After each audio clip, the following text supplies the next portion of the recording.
नमस्कार। जब हम किसी कंपनी को देखते हैं तो सबसे पहले क्या देखते हैं? रेवेन्यू, है ना? यानी कंपनी ने कितना कमाया। लेकिन असली कहानी वहां से शुरू नहीं होती। असली कहानी, असली ड्रामा तो खर्चों में छिपा है।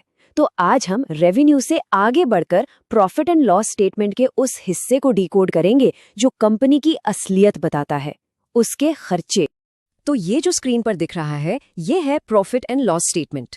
इसे ना कंपनी का रिपोर्ट कार्ड समझिए। हर लाइन एक सब्जेक्ट की तरह है। टॉप लाइन मतलब रेवेन्यू सबको अच्छी लगती है, लेकिन असली मार्क्स तो नीचे खर्चों को घटाने के बाद ही मिलते हैं। आज हम इसी रिपोर्ट कार्ड को लाइन बाय लाइन समझेंगे, लेकिन एक बिल्कुल अलग नजरिए से। एक सेकंड के लिए सोचिए, एक कंपनी ने हजारों करोड़ का रेवेन्यू बनाया।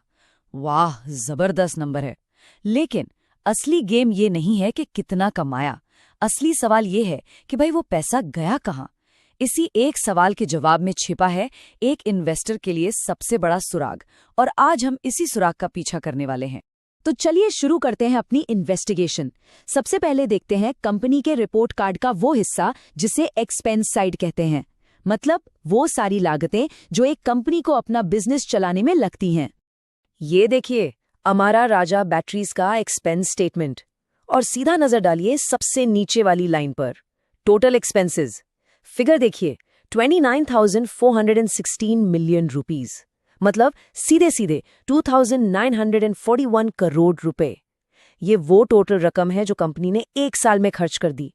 हमारी असली जासूसी यहीं से शुरू होती। तो इस बड़े से खर्चे के पहाड़ के अंदर आखिर है क्या? चलिए इसको तोड़ कर देखते हैं। शुरुआत करेंगे दो सबसे बड़ी चीजों से, प्रोडक्ट बनाने का सामान और प्रोडक्ट बनाने वाले लोग, यानी रॉ मटेरियल्स और लोग। पीएनएल में सबसे पहला और सबसे बड़ा खर्चा, कॉस्ट ऑफ मटेरियल्स कंज्यूम्ड। जैसा कि नोट 19 में साफ साफ लिखा है, ये खर्चा है लेड और लेड अलॉय जैसी चीजों पर। ये बैटरीज बनाने के लिए जरूरी हैं। हमेशा याद रखिए, पीएनएल की एक लाइन बस हेडलाइन होती है। असली स्टोरी वो हमेशा इन नोट्स में ही छिपी होती है। अब आते हैं दूसरे बड़े खर्चे पर, एम्प्लॉय बेनिफिट्स एक्सपेंस। सिंपल भाषा में कंपनी की टीम पर होने वाला खर्चा। नोट 21 देखिए, इसमें सैलरीज है, पीएफ है, स्टाफ वेलफेयर है, बेसिकली कंपनी को चलाने वाले लोगों की लागत। लेकिन अब जो नंबर आने वाला है ना, वो काफी इंटरेस्टिंग है। सिर्फ 4.5%। अमरा राजा बैटरीज अपने टोटल सेल्स का सिर्फ 4.5% अपने एम्प्लॉयज पर खर्च करती है। इससे क्या पता चलता है? इससे कंपनी का पूरा बिजनेस मॉडल सामने आ जाता है। ये एक मैन्युफैक्चरिंग हेवी कंपनी है, कोई आईटी कंपनी नहीं जहां सैलरीज का खर्चा सबसे बड़ा होता है। यहाँ पैसा मशीनों और रॉ मटेरियल में ज्यादा लगता है, लोगों पर उसके कंपैरिजन में कम। अब एक बहुत ही दिलचस्प कॉन्सेप्ट की बात करते हैं, डेप्रिसिएशन। ये अकाउंटिंग का एक सुपर स्मार्ट तरीका है। इससे कंपनी अपने बड़े बड़े खर्चों को एक ही साल में ना दिखाकर उसे कई सालों में थोड़ा थोड़ा करके दिखाती है। चलिए देखते हैं ये काम कैसे करता है। इसको समझने से पहले दो तरह के एसेट्स को जान लेते हैं। एक होता है टैंजिबल एसेट, यानी जिसे आप छू सकते हैं, जैसे कि फैक्ट्री या कंप्यूटर, और दूसरा होता है इनटैंजिबल एसेट, जिसे छू नहीं सकते पर उसकी वैल्यू बहुत होती है, जैसे कंपनी का ब्रांड या कोई पेटेंट। मान लीजिए ज़ीरोधा ने एक सर्वर खरीदा 65,000 रुपीस का, और उस सर्वर की लाइफ है मान लो 5 साल। अब ज़ीरोधा क्या करेगा? वो पहले ही साल पूरे 65,000 का खर्चा अपने पीएनएल में नहीं दिखाएगा। ऐसा करने से तो उस साल का प्रॉफिट एकदम से कम हो जाएगा। तो वो इस 65,000 को सर्वर की लाइफ यानी 5 साल में बराबर बराबर बांट देगा। मतलब हर साल पीएनएल में सिर्फ 13,000 रुपीस का खर्चा दिखेगा। बस इसी सिंपल प्रोसेस को कहते हैं डेप्रिसिएशन।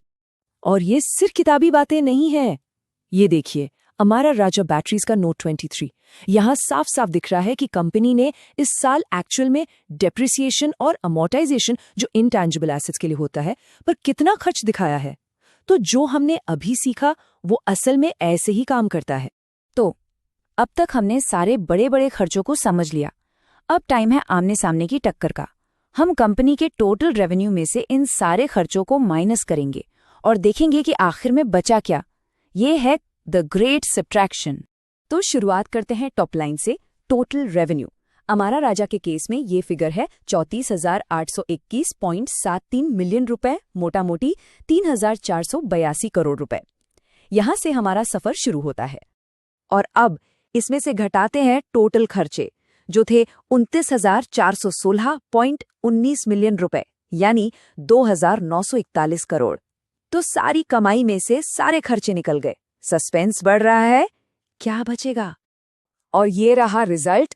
बचत हुई 5,36,66,700 मिलियन रुपए की। इसे कहते हैं प्रॉफिट बिफोर टैक्स या पीबीटी।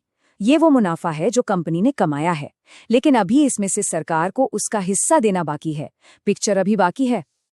अब हम आ गए हैं P&L स्टेटमेंट के आखिरी और सबसे जरूरी हिस्से पर। एक इन्वेस्टर के लिए यही सब कुछ है।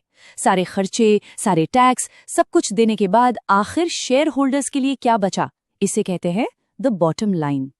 तो पीबीटी में से जब सारे टैक्स निकल जाते हैं, तब हम उस मैजिकल नंबर पर पहुंचते हैं जिसका सबको इंतजार था, profit for the year.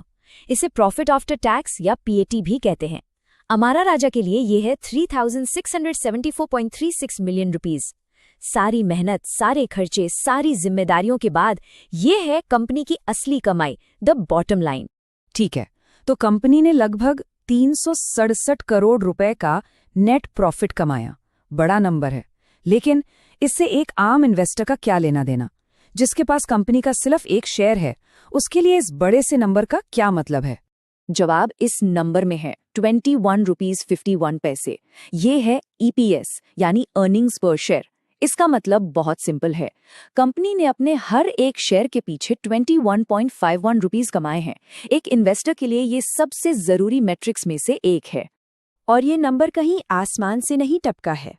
Note 37 में इसका पूरा हिसाब किताब साफ साफ दिया हुआ है। सिंपल फॉर्मूला है, नेट प्रॉफिट को कंपनी के टोटल शेयर्स से डिवाइड कर दो, बस। इतना ट्रांसपेरेंट है कि कोई भी इसे खुद चेक कर सकता है। तो चलिए एक क्विक रिकैप करते हैं कि हमने इस पूरे सफर में क्या सीखा। पहली बात, खर्चे कंपनी की असली कहानी बताते हैं। दूसरी, पीएनएल की हेडलाइन से ज्यादा जरूरी उसके नोट्स होते हैं। तीसरी, डेप्रिसिएशन बड़े खर्चों को मैनेज करने का एक स्मार्ट तरीका है। चौथी, असली प्रॉफिटेबिलिटी रेवेन्यू से नहीं पीएटी से पता चलती है। और आखिरी और सबसे इंपॉर्टेंट, एक शेयर होल्डर के लिए असली कमाई का मीटर ईपीएस ही है। तो अब हमें ये तो पता चल गया कि पैसा गया कहाँ, लेकिन अब एक उससे भी बड़ा सवाल सामने आता है, क्या वो पैसा सही जगह खर्च हुआ? क्या कंपनी ने अपने रिसोर्सेज का अक्लमंदी से इस्तेमाल किया? इन सवालों का जवाब हमें मिलेगा फाइनेंशियल रेशियो के एनालिसिस में, पर वो अगली बार।